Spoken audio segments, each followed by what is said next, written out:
Hey everyone, it's Jen with Spirited Saturdays, and this week we're talking about desiring things for the new year, and specifically desiring them versus planning for them, which I think is a really important distinction to make, especially when if we have a background of eating disorders or um, other kinds of issues that are laden with perfectionistic tendencies or hugely heightened expectations of ourselves. So it's important to take a look at the root of what we are looking toward achieving and what that's really rooted in. And is it rooted in expectation or is it rooted in desire? Because when something is rooted in desire, then it doesn't really matter how it unfolds. What matters is the fact that you are desiring something so strongly that the journey is just an adventure, and it doesn't have to occur in a formula. um, it doesn't have to occur in a way that you previously thought it should based on how other people do it, the standard way of doing it, the objective way of doing it. You get to make it your own because you own it, you desire something. um, I think that an important part of desire is to desire the process, desire the journey. Don't just desire the outcome, because a meaningful process is going to lead to a meaningful outcome no matter what.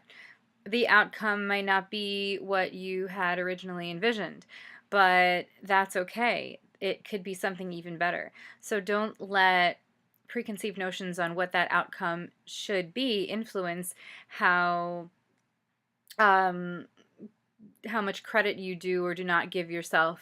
There are no levels, like there are no, um, the expectations that society places are not, they don't have to be yours. And I think that goes for many things. It goes for recovery. It goes for, you know, many things other than specific life goals, but as a general rule, like society's expectations or imposed expectations or family imposed expectations don't have to be yours. And that's really important. So you get to own that process and own the story. And there were times when I thought that being a musician had to look a certain way, like it had to be done in a certain way. And the way that and when people would tell me that it didn't have to be that way, I would think that by taking that advice to heart, that meant that I was somehow settling. And I realized that it couldn't be farther from the case, because what happened for me with music is that I found a place to go at it from my heart. Not that I wasn't before. I was always doing music from the heart, but I found something that allowed me to connect to people and make it a real conversation, which is what I always wanted anyway.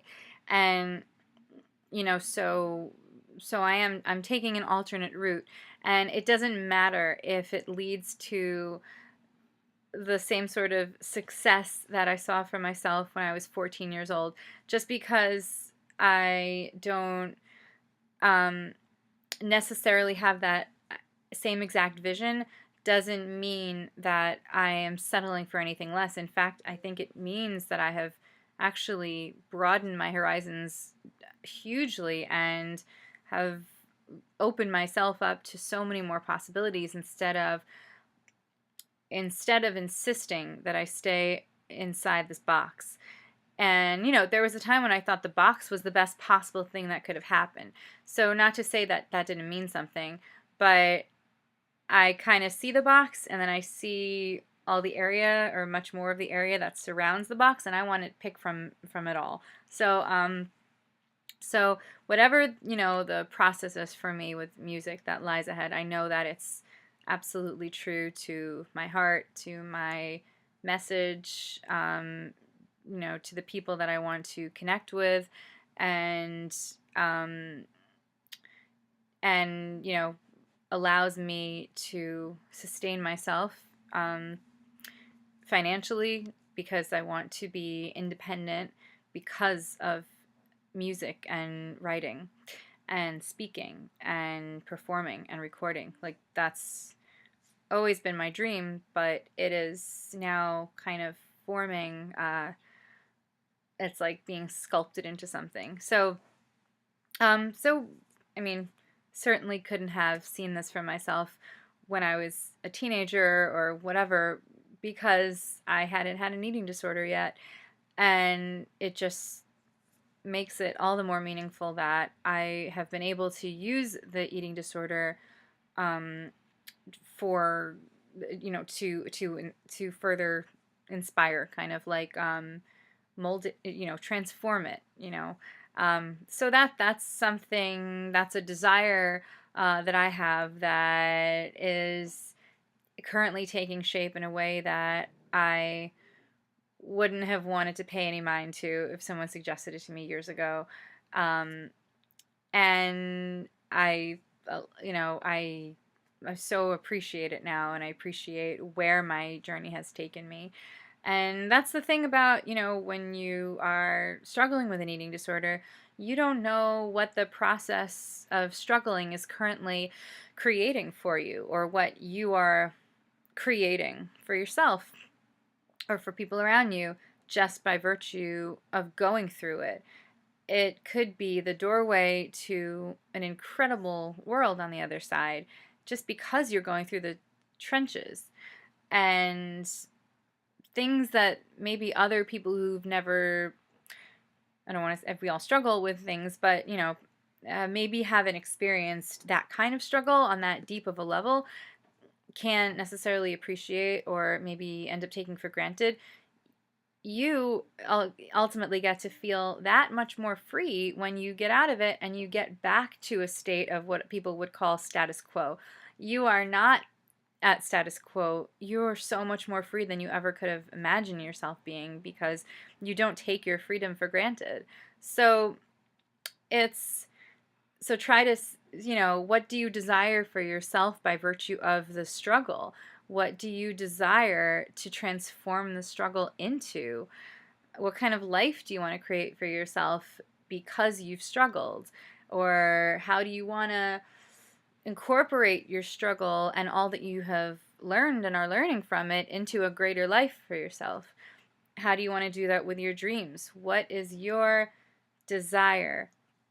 And by desire, I mean, what do you desire the process to be like? When I was writing the book that I'm about to put out, the process was everything.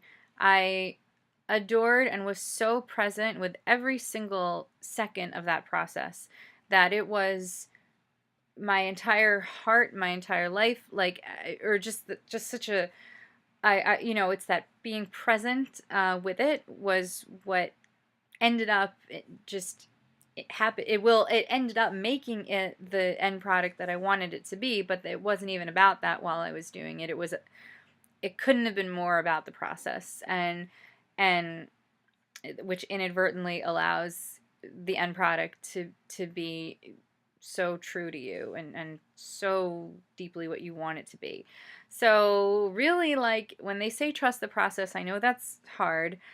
Try not to look too far ahead, if that's a source of anxiety, but really just try to feel love for what you're doing, no matter what stage it's in, and no matter where you are on the span of achieving, a dream that you have.